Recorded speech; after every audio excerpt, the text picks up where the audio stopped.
buenas tardes. Para mí es una gran alegría estar aquí con ustedes. Estoy muy contento de poder participar en este homenaje aquí en Cancún a nuestra Madre del Cielo, la Santísima Virgen. Me toca hablarles del tema de la evangelización de los pueblos indígenas americanos. Y es uno de los temas que ha provocado gran disparidad de juicios. Por la acción de algo menos de 20.000 misioneros y de sus ayudantes, diseminados a lo largo de 3 siglos, se iban a evangelizar 14,5 millones de kilómetros cuadrados. No se duda de la buena voluntad y del heroísmo de los misioneros. Sin embargo, se cuestiona a veces la justicia de sus métodos y los frutos de sus esfuerzos. Mi plática va a tener 3 partes. Quiero ofrecerles, en primer lugar, unas pistas que nos puedan orientar a la hora de tratar de temas difíciles en la historia de la Iglesia, de temas debatidos y de los temas negativos, ¿no? Son 3 imágenes que nos pueden ayudar a centrar todos estos temas. Y después vamos a responder a 2 de las cuestiones que son unos tópicos recurrentes a la hora de abordar el tema de la evangelización de los pueblos americanos. El tema de si se evangelizó con las armas, y ahí analizaremos la conquista armada y la evangelización, y el tema de el resultado, si la evangelización fue una evangelización fracasada, que habría conducido solo a un sincretismo religioso, a una mezcla de religiones, pero no a una verdadera conversión de estos pueblos indígenas al catolicismo, o si por el contrario, si fue exitosa. Entonces hablaremos un momento de la inculturación del Evangelio. Bien, pasando a las 3 pistas que nos pueden ayudar a tratar los temas negativos en la historia de la Iglesia, les quiero proponer en primer lugar la imagen de Juan Pablo II pidiendo perdón el 12 de marzo del 2000, en el año santo del jubileo, el miércoles de ceniza. El Papa pedía perdón a Dios por los pecados de los hijos de la Iglesia a lo largo de la historia. Este gesto no fue bien comprendido por todos. Para unos significaba que la Iglesia reconocía que el apego a sus creencias habría provocado fanatismos y abusos. Para otros significaba que la Iglesia pedía perdón por errores que en realidad no había cometido. Sin embargo, Juan Pablo II pidió perdón en el contexto de la purificación de la memoria, a las puertas de un nuevo milenio. Porque para él pedir perdón es sobre todo mirar al futuro. Quien pide perdón está diciendo al otro que un futuro juntos es todavía posible. Lo que se busca es purificar la memoria para crecer en la caridad y en la unión. Y sobre todo mirar al futuro, exige mirar con honestidad al pasado. Y no se trata de ignorar un pasado que no se puede cambiar, y entonces la única salida sería olvidarlo, sino que se trata de reconocerlo y de superarlo por medio del perdón, para abrir paso a un futuro de mayor unión con Dios y con los demás. Por eso la petición de perdón del Papa estuvo precedida de un serio estudio histórico para conocer la verdad de lo sucedido. Por ejemplo, la Santa Sede organizó 2 convenios de expertos para el estudio exacto del tema de la Inquisición y de nuestra relación histórica con los judíos. No era, pues, aquella petición de perdón fácil de quien mira al futuro, pero solo al futuro, desconociendo que los hierros del pasado pesan sobre su presente y amenazan continuar pesando sobre su futuro. Una persona, una comunidad, un pueblo que olvida su historia se infantiliza, se hace como un niño al que cualquiera puede engañar, pierde su experiencia y así su identidad. Queda a merced de lo que los otros le digan que es. Juan Pablo II quiso siempre que se conociera la verdad de lo sucedido, no tanto para decidir si pedimos o no perdón, sino para saber exactamente de qué cosa pedimos perdón, para que así sea grande o pequeña, podamos confesarla, dolernos de ella, aborrecerla, rechazarla. Solo así se purifica la memoria.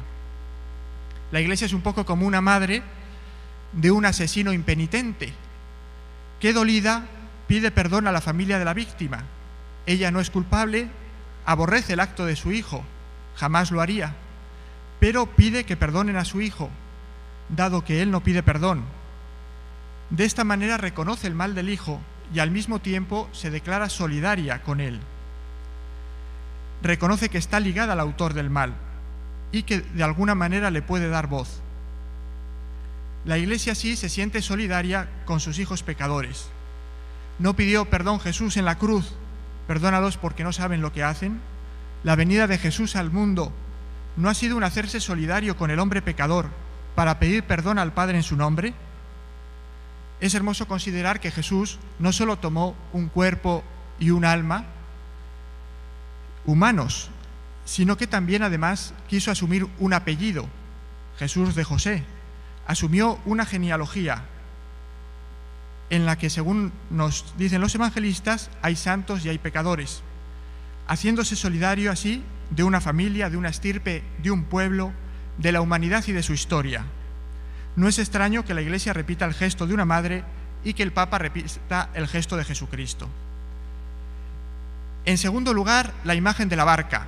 La Iglesia es una barca de salvación, una barca para náufragos que luchan por sortear un mar en tempestad y no un transatlántico de pasajeros en viaje turístico. Si es de salvación, la Iglesia de Cristo, para ser de verdad Iglesia de Cristo, debe llevar en ella a pecadores, es decir, a personas que necesitan la salvación ofrecida por Cristo. Ella sirve para eso, para llevar pecadores al cielo, náufragos a buen puerto.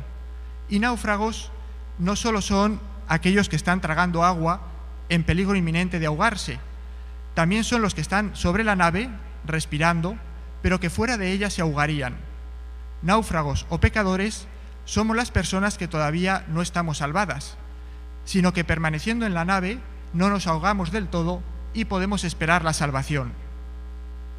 Una barca que en este mar de la vida presumiese de llevar dentro de sí a hombres salvados, a santos que ya tienen asegurada su salvación, no sería la Iglesia de Cristo, porque no sería Iglesia de salvación, de hecho no salvaría a nadie. La que fundó Cristo sirve para los pecadores, tiene todos los medios necesarios para ofrecer la salvación a cualquier pecador, para transmitir la gracia de Cristo. Esta es la gran diferencia entre la Iglesia y las sectas religiosas. Las sectas, como no son capaces de salvar a nadie, se presentan como comunidades de salvados, naves de pasajeros con salvación segura. Por eso exigen a sus adeptos satisfacer por completo una serie de requisitos bien detallados, y si no los cumplen, tienen que ser expulsados de la nave. Pero la Iglesia de Cristo no es una comunidad de salvados, sino de los que están salvándose, de pecadores que se esfuerzan por alcanzar la salvación, la tierra firme. La Iglesia nos salva a todos, y en efecto los pecadores, sean laicos o sean eclesiásticos, se salvan gracias a la Iglesia, en ella. No es por tanto el Papa ni los sacerdotes quienes por su santidad salvan a la Iglesia, sino la Iglesia la que salva al Papa pecador y a los sacerdotes pecadores como a cualquier otro que recurra a ella. Así es circunstancial si en la barca de la Iglesia a uno le toca llevar el timón, izar velas, lanzar un cabo al agua o extender el brazo para agarrar un náufrago más. Todos somos al mismo tiempo marineros y náufragos. Constituimos la Iglesia y somos sus hijos. Entonces, los eclesiásticos de cada época histórica tienen necesidad de salvación, y así el Papa Alejandro VI puede ser tan pecador como el Destripador de York, y uno y otro se salvan a través de la Iglesia, de su tiempo. Con esto no pretendo desconocer el peso del escándalo de los que deberían ser mejores, de los que están más cerca de las cosas sagradas, sino simplemente afirmar que la luz continúa iluminando aunque no haya un espejo, y que si el espejo ilumina es porque es iluminado por otra fuente de luz. Y una tercera imagen que nos puede ayudar es la de la levadura evangélica. En cualquier época histórica podemos encontrar la triste realidad del pecado en hombres de iglesia, pero también en cualquier época histórica podemos descubrir la acción de la levadura evangélica activa en la iglesia y a través de ella en el mundo. También en las etapas más oscuras de la historia de la iglesia. Será a veces un papa, un rey, un campesino, una religiosa, quien esté evidenciando cómo el evangelio, conservado íntegro en la iglesia, es una levadura que humaniza al hombre, que hace crecer al hombre en su humanidad. Ahora bien, para actuar este crecimiento, la levadura debe meterse en la masa, debe acogerse el evangelio en la propia vida para que dé ese fruto.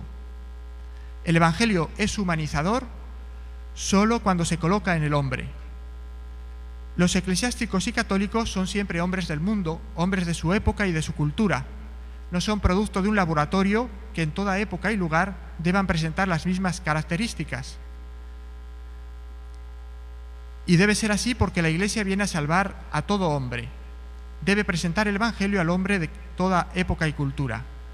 Por tanto, un miembro de la más abyecta cultura puede y debe ser un cristiano y un santo, sin dejar de ser también producto de su abyecta cultura. El evangelio enriquece la cultura, pero el bautismo no comunica de repente, junto con la gracia, los elementos culturales más elevados, sino que comunica la levadura, para que el cristiano pueda fecundar su propia cultura, elevándola paulatinamente. El evangelio presenta al hombre el ideal más noble y elevado y lo atrae así hacia lo alto. Es justo, por tanto, que salgan católicos de cualquier época y cultura, y que sean católicos de esa época y cultura, con todo lo que ello comporta. De la misma manera que es necesario que siempre y cuando acojan el evangelio, y en la medida que lo hagan, se transformen en levadura de humanización para su propia época y cultura. Pero como vemos en la foto, todos cuando damos un paso hacia la cruz, que ahí está simbolizando el evangelio, pues nos elevamos en humanidad. Pero claro, depende desde el nivel del cual partamos para que estemos más altos o menos altos. El evangelio siempre nos ayuda a crecer en humanidad, pero pues debemos caminar partiendo de la realidad en que nos encontramos. ¿Cómo quemaban gente en el siglo XVI si habían leído aquello de ama a tu enemigo? Bueno, pues menos mal que lo habían leído, si no, ¿qué es lo que harían? La apertura sincera a la levadura evangélica contribuye a que la persona produzca buenos o menos malos frutos de vida moral. Ahora bien, el problema reside en que a veces se acusa a los cristianos de que habríamos hecho cosas atroces por razón del mismo evangelio, que por tomarlo demasiado en serio nos habría conducido a comportamientos deshumanos. Esto es una falsedad. El evangelio nunca promueve el mal. La levadura evangélica es fecunda, pero hay que observar en profundidad y extensión para advertir que el evangelio es verdadero y eficaz promotor de humanidad también en los tiempos y sociedades más brutales que hayamos conocido, si bien como levadura que fecunda de modo progresivo. En el año 2000 el Papa no pedía perdón por el hecho de vivir demasiado el evangelio, sino por el hecho de vivirlo demasiado poco. Bueno, la evangelización de América fue una evangelización hecha con las armas. La evangelización de América fue comenzada por hombres todavía medievales. Para ellos, el mundo pues estaba regido por Dios nuestro Señor, y aquí en los pies de esta imagen pueden contemplar lo que era un mapa mundi de la Edad Media, ¿verdad? Los mapas llamados de T en O. Una T en el centro y O, o sea, el mundo alrededor, ¿verdad? Con 3 continentes. Hacia arriba, porque en el centro de esta bola del mundo estaría Jerusalén, Europa a la izquierda, África a la derecha, ¿verdad? La línea vertical de la T sería el mar Mediterráneo, luego sobre África estaría el mar Rojo y el Danubio y el mar Negro sobre Europa, y alrededor de toda esta circunferencia el río Océano, el mar Océano, que nacía en el paraíso terrenal. Este es otro mapa un poco más científico de aquella época, ¿verdad? Y tenemos en la parte superior, es igual un mapa de T en O, por lo tanto Asia está arriba, a la derecha África y a la izquierda Europa, alrededor el río Océano, el mar Océano, que nace parte del paraíso terrenal. Ahí vemos en lo que sería la parte superior el extremo de Asia, Adán y Eva, y entre ellos el río, el mar Océano, que ahí debería de nacer. Ya a finales de la Edad Media, pues los marineros van dando datos y llegan a rodear toda África y a conocer el Océano Índico, y pues se van perfeccionando los mapas, pero ven siempre que hay mucha tierra, poca agua, y este era el mundo conocido. Desde luego, el descubrimiento de Cristóbal Colón revolucionó toda la mentalidad de la época, el modo de comprender el mundo, y se descubrió pues un nuevo continente, América. Este es el primer mapa de la historia en que ya aparece América. Es un mapa de 1500 que se encuentra en el Museo Naval de Madrid, y en la parte izquierda tenemos el viejo mundo, Europa y Asia y África.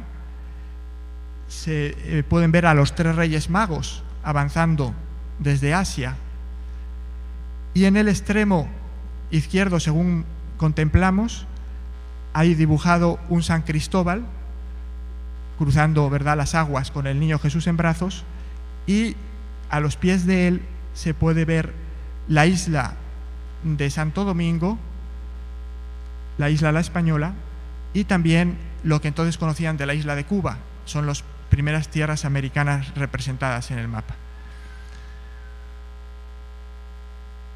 Bueno, sobre la conquista armada y la evangelización vamos a ver 3 etapas fundamentales, y conviene advertir que es falso que en la evangelización de América se hicieran bautismos forzosos, conversiones forzosas. No se imponía la fe católica. Sí se empleaba la fuerza para 2 cosas: para la destrucción de la idolatría, es decir, de las imágenes y de los templos de deidades indígenas, algo que no era novedoso en la historia de la Iglesia. Lo mismo había hecho en Alemania San Vilibrordo, y tampoco era novedoso en la historia de América, pues lo mismo hacían los indígenas cuando derrotaban a otro pueblo indígena, destruir sus templos. Y también se empleó la fuerza durante una primera fase de la colonización para intimar a los indios a escuchar la predicación cristiana, pero no para que aceptaran por verdadero el contenido de la predicación, se hicieran cristianos y se bautizaran contra su voluntad. Eso sí había ocurrido en Europa. Lo había hecho Carlomagno en Sajonia, imponiendo la pena de muerte a quien no se bautizara, pero no ocurrió en América. Tampoco se engañaba a los indios para que aceptaran recibir el bautismo. Lo que sí ocurrió es que en ocasiones, sobre todo al inicio, indios aceptaban recibir el bautismo sin saber lo que significaba, pero no por un engaño voluntario de los españoles, sino por falta de instrucción suficiente. Vamos a ver cuál fue la relación entre la conquista armada y la evangelización.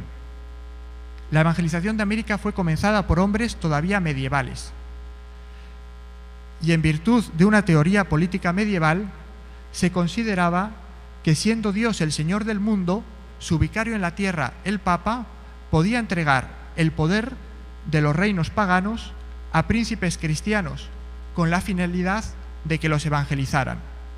Por eso el Papa Alejandro VI, al regreso de Cristóbal Colón de su viaje de descubrimiento, concedió a los reyes de España el señorío sobre las tierras descubiertas, ordenándoles que enviaran misioneros a las tierras recién descubiertas.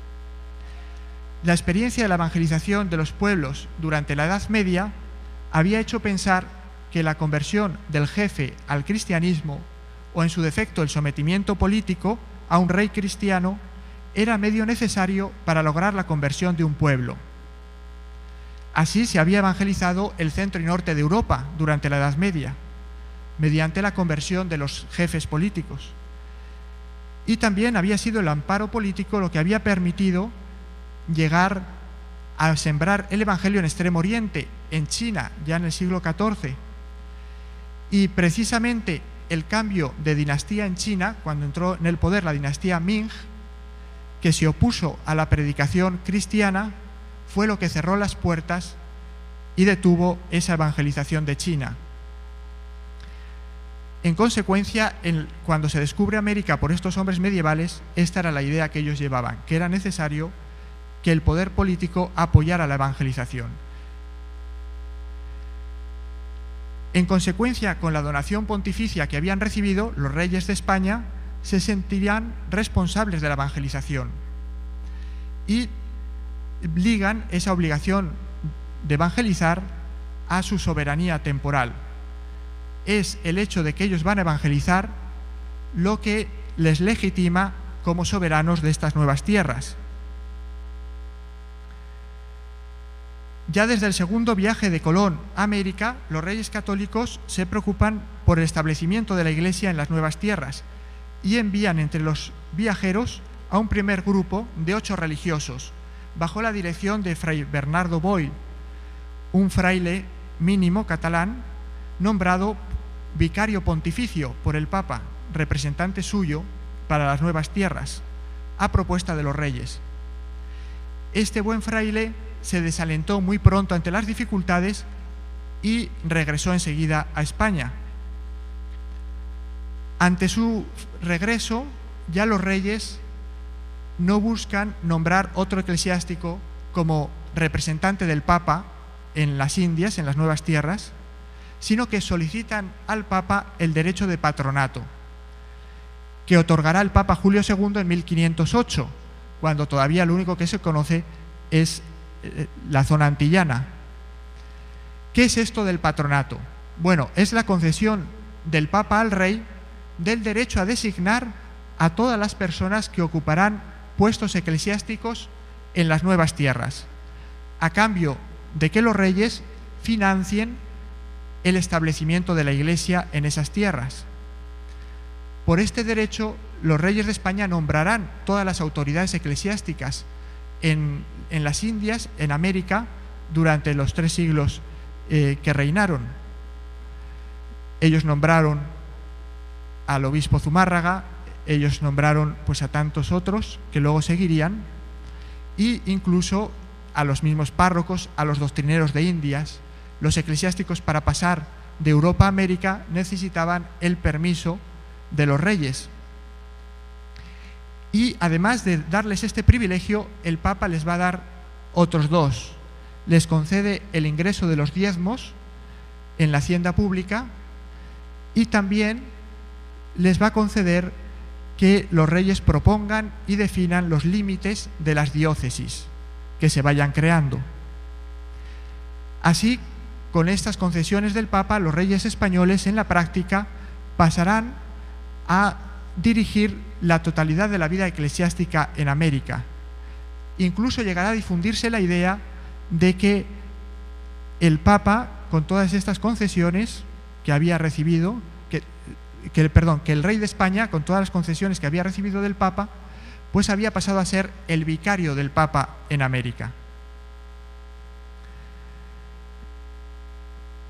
Si bien así nace el mundo americano, con esta tradición medieval, desde luego una tradición cristiana, veremos que es también el mismo cristianismo, la misma tradición cristiana, la que al contacto con la realidad americana va a cambiar y va a destruir estas mismas bases sobre las que se había comenzado a construir todo el episodio americano. La conciencia cristiana es un fermento que, buscando siempre el bien, en este caso pues el bien de la evangelización de los indígenas, cuestiona las formas políticas y jurídicas que ella misma ha creado en otro contexto histórico anterior.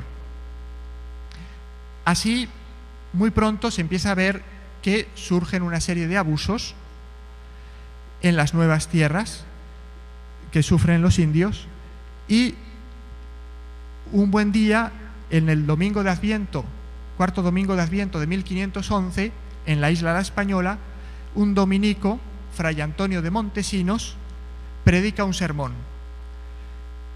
Toca el Evangelio de San Juan Bautista y él arremete a lo bautista contra todos los males que se daban en estas nuevas tierras, y denuncia la explotación del indio, la guerra de conquista y el sistema de las encomiendas.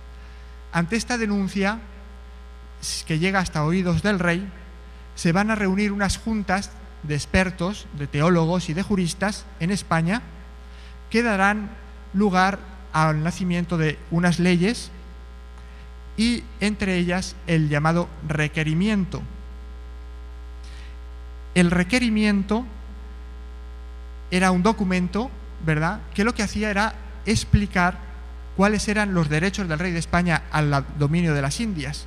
Es decir, explicaba esa teoría medieval que les he platicado antes, de que Dios es Señor del mundo y el representante de Dios en el mundo, el Papa, había entregado estas tierras al rey de España.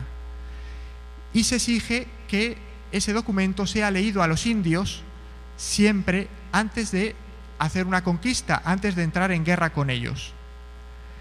Desde luego, pues era una solución muy a medias, porque los indígenas no entendían este documento, no entendían la lengua en la cual se lo leían y tampoco podían entender, si se traducía, su contenido.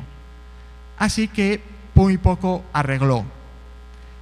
Más tarde, el emperador Carlos V trató de arreglar y en 1526 exige que siempre acompañaran 2 eclesiásticos cada expedición armada y que solo cuando los 2 eclesiásticos hubieran hecho el requerimiento a los indios y dieran su autorización a los españoles, podían entonces los españoles comenzar una guerra, una batalla.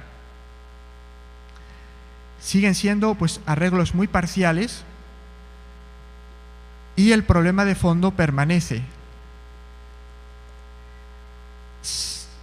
Más adelante, como siguen llegando pues protestas a España, el tema va a ser analizado por un gran jurista en España, Francisco de Vitoria, un catedrático de teología dominico de la Universidad de Salamanca.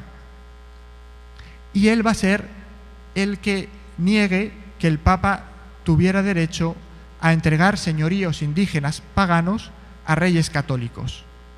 Él echa por tierra la teoría medieval y pasa a reflexionar en serio sobre la exigencia de adecuar las relaciones entre los pueblos al derecho natural. De estas reflexiones de Vitoria sobre la experiencia americana nacieron los fundamentos de la ciencia que hoy llamamos derecho internacional. Él hace esta denuncia en 1539 y durante los años siguientes se va a continuar reflexionando ya más en esta clave que había dado Francisco de Vitoria, y durante ella ya la evangelización deja de ser la justificación de la conquista, como había sido en los primeros años. En los primeros años, dado que se iba a evangelizar, se podía conquistar. A partir de ahora, como se ha negado que el Papa tuviera derecho a conceder poder político, pues ya no basta ese argumento. Y únicamente la conquista armada se relaciona con la evangelización en cuanto que en ocasiones la protege. Se hacen algunos intentos de evangelizar sin conquista armada, evangelizar nuevas tierras por misioneros, como Bartolomé de las Casas, en alguna zona de Guatemala, sin llevar soldados, pero resultan un fracaso. Y entonces, en general, la conquista de los soldados van a acompañar para proteger a los evangelizadores. Llegaremos a un momento fundamental con la Junta Magna de 1568, que es una gran reunión de expertos en el tema americano que organiza el rey Felipe II en España para recuestionar todo el sistema de colonización americano. Y allí participan pues grandes juristas y también grandes misioneros, y se llega a las ordenanzas de 1573, con las cuales el rey prohíbe definitivamente la conquista armada. Las conquistas armadas habían sido ya suspendidas desde 1550 hasta que se pudiera clarificar si era o no legítimas moralmente el hacerlas, y en 1573 ya se suspenden definitivamente, se prohíben, y a partir de aquí se ordena que toda penetración en nuevas tierras sea pacífica. Únicamente se podía hacer la guerra para defenderse. Es así que la evangelización acaba con la conquista. Ese deseo de evangelizar a los indios y buscar su bien espiritual es lo que termina haciendo que se prohíba la conquista armada en las nuevas tierras. Hay una ley muy hermosa del rey Felipe II en que explica cómo a partir de ahora habría que hacer la predicación, ¿verdad?, a los pueblos indígenas que no quisieran recibir a los misioneros españoles, que no quisieran someterse al rey de España.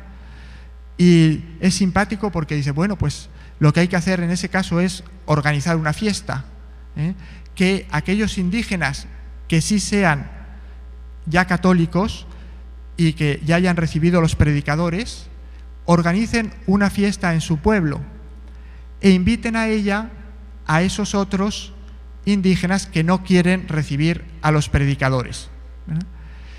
Y que en esa fiesta estén escondidos varios sacerdotes, varios misioneros, revestidos de sus vestiduras litúrgicas, que se encuentren allí escondidos en las casas.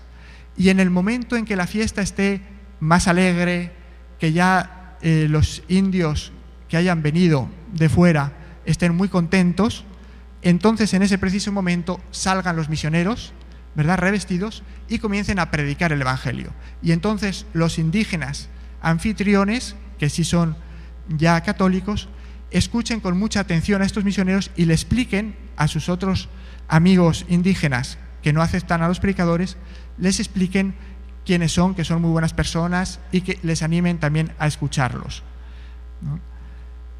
Imagínense de lo que era en la Edad Media las leyes de Carlomagno que exigían el bautismo bajo pena de muerte, a llegar a esta ley, pues el camino tan grande que la conciencia cristiana ha ido haciendo al contacto con la realidad americana, ¿verdad? En definitiva, se ha superado la Edad Media y se ha abierto la etapa de las misiones modernas. Por lo tanto, en la evangelización de América no solo no se evangelizó forzosamente, sino que es precisamente donde se superó definitivamente esa mentalidad medieval y nacieron las misiones como hoy las conocemos, las misiones modernas, ¿verdad? Aquí tenemos a Fray Bartolomé de las Casas, ¿verdad?, un gran defensor de los pueblos indígenas, como todos sabemos. Y pasamos a analizar el otro punto sobre los resultados de la evangelización. ¿Fue una evangelización fracasada o tuvo éxito? ¿Nació un pueblo cristiano o solamente se logró un sincretismo, una mezcla de unas formas religiosas prehispánicas con también formas cristianas, pero no una verdadera aceptación del cristianismo? Bueno, aquí hay que hablar en primer lugar de la epopeya misionera y luego la inculturación del Evangelio.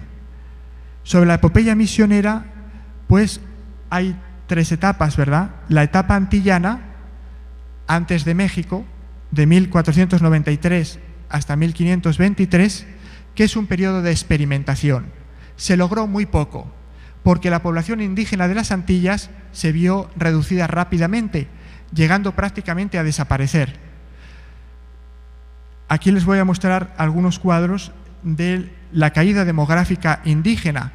Este corresponde a la isla de la Española, a la isla de Santo Domingo, ¿verdad?, justo en este periodo, de 1492 a 1523, a 1520.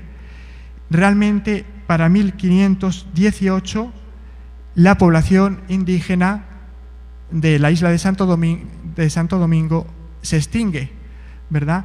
Y la razón, pues, son las grandes epidemias que el contacto entre las dos poblaciones dio origen, las epidemias europeas que no existían en América y trajeron las nuevas poblaciones españolas.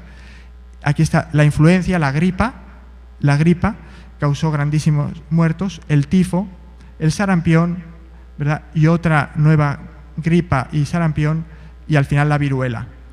Bueno, esto son unos estudios que hizo un historiador de la medicina y los publicó en 1999, en los que analiza la demografía, la caída demográfica indígena, y como él es médico, pues estudió cuáles fueron precisamente cada una de esas epidemias, cada una de esas enfermedades, y para su sorpresa encontró que precisamente en los momentos de caída demográfica, de cambio de esa caída demográfica, se encontraba siempre una epidemia.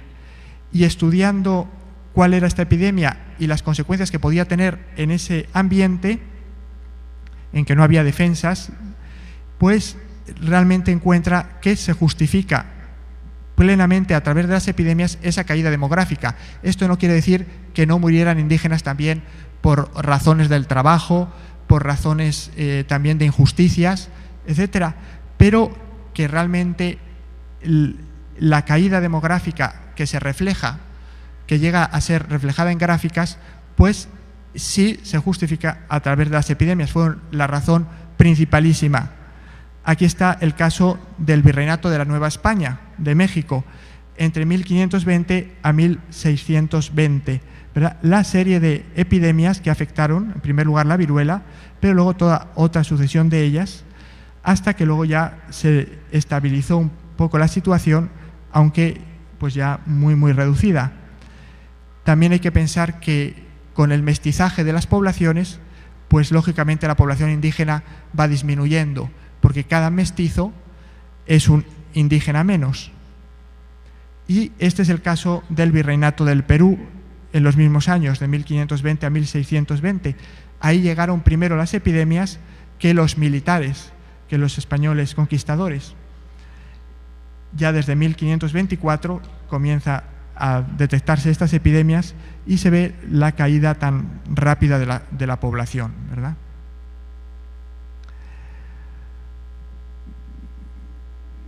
Bueno.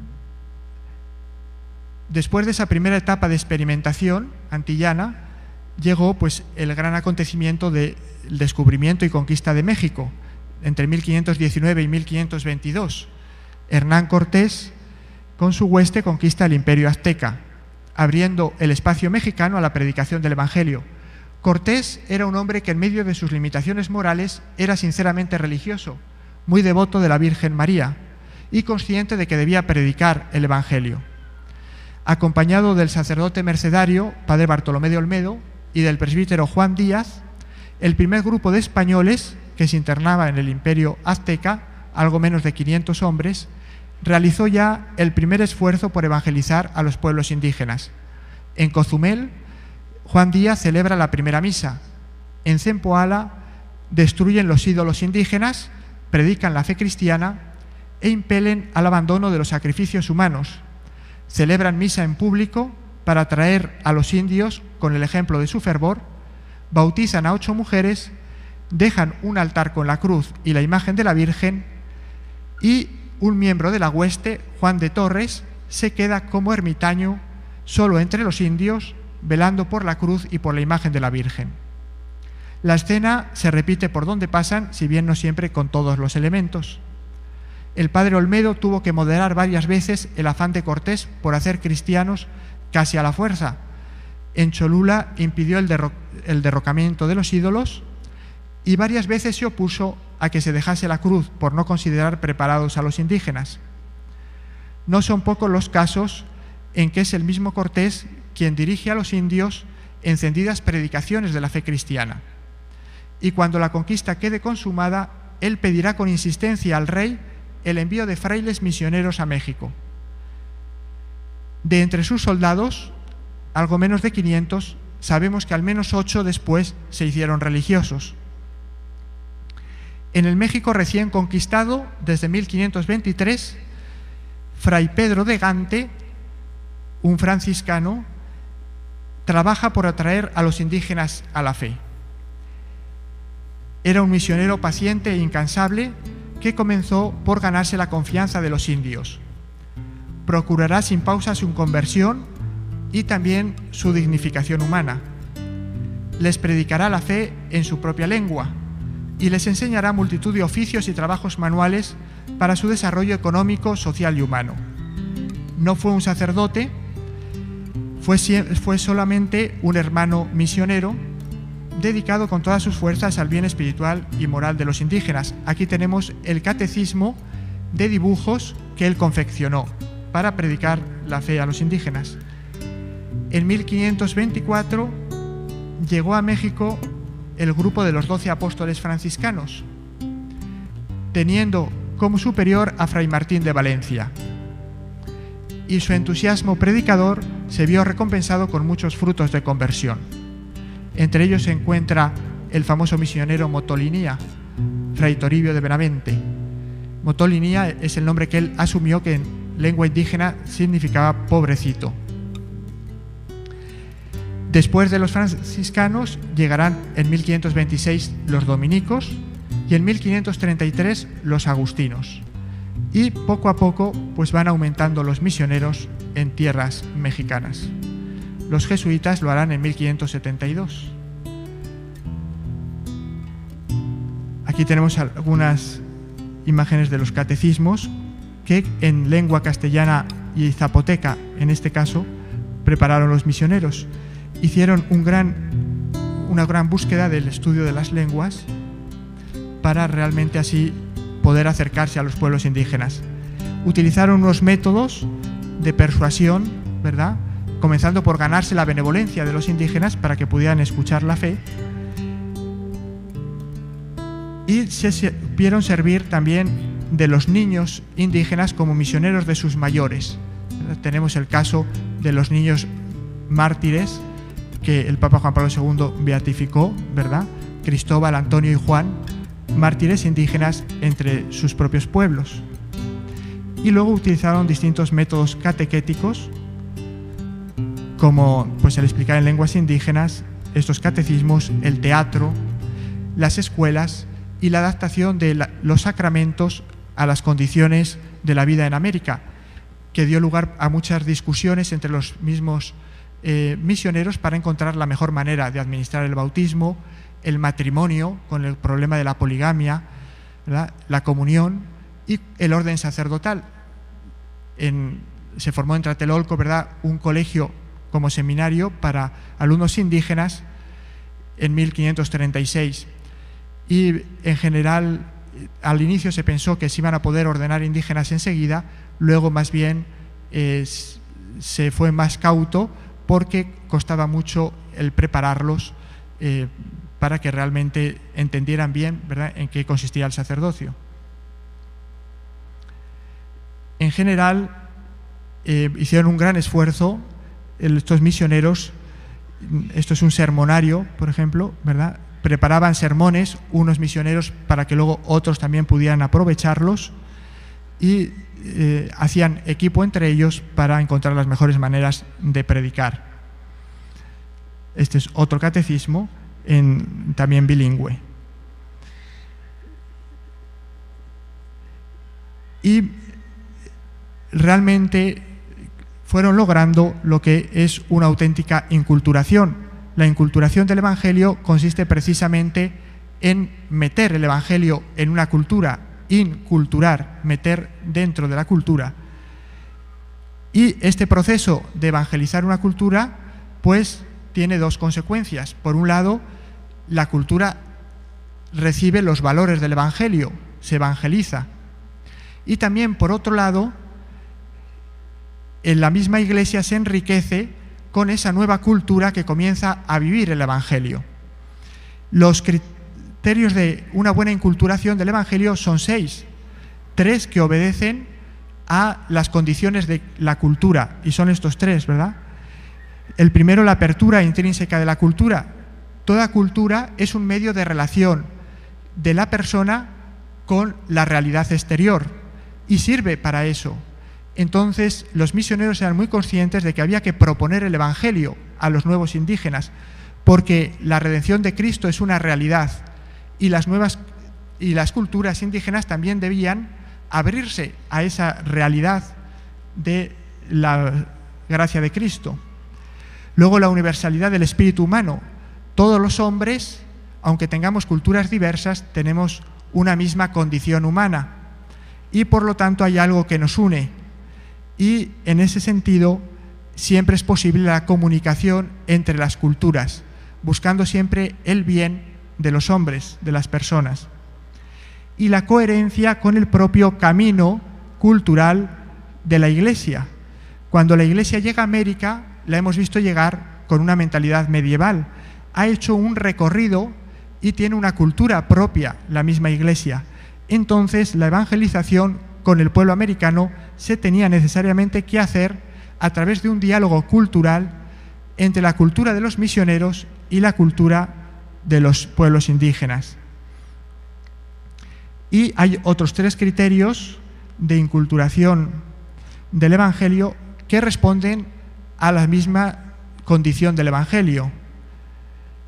Es necesario que se predique el verdadero mensaje cristiano, la coherencia con el mensaje cristiano. Y en esto fueron ejemplares los misioneros americanos. Cuando tenían dudas, pues reflexionaron, consultaron unos a otros e incluso preguntaron al Papa y pidieron su intervención para el tema de los matrimonios, para el tema de los distintos sacramentos.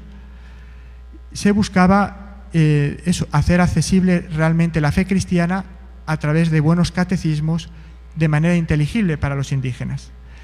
El segundo criterio, la comunión con la Iglesia universal, ¿verdad? No se puede inculturar bien el Evangelio si no se está en comunión con la Iglesia universal, cuya cabeza es el Papa. Cuando los misioneros españoles evangelizan en América, al mismo tiempo en Europa, Lutero está haciendo su reforma protestante contra el Papa, ¿verdad?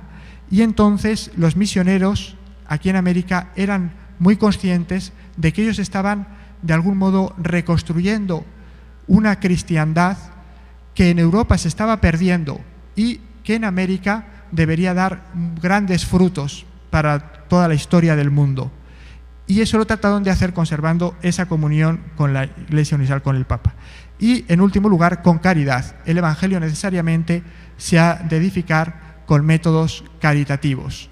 Y eso es también lo que aprendieron los misioneros en este contacto con las realidades americanas. En definitiva, la evangelización de América fue una evangelización mariana, de la mano de la Virgen María. El pueblo español era un pueblo profundamente mariano y es un pueblo profundamente mariano, cuyo país está salpicado de ermitas y santuarios marianos. Y por su parte, América quedará igualmente salpicada de advocaciones marianas. La imagen de la Virgen de Guadalupe, impresa milagrosamente sobre la tilma de Juan Diego, atraería desde los inicios de la evangelización a los indígenas y continuará testimoniando hasta nuestros días la solicitud materna por los pueblos americanos. En definitiva, entre los protagonistas de la primera evangelización americana encontramos mezclados altos testimonios de solidaridad y grandes miserias, entregas desinteresadas y bajas ambiciones. Unas y otras van tejiendo la historia. De cualquier modo, a pesar de sus limitaciones, estos hombres transmitieron efectivamente el Evangelio a las culturas indígenas.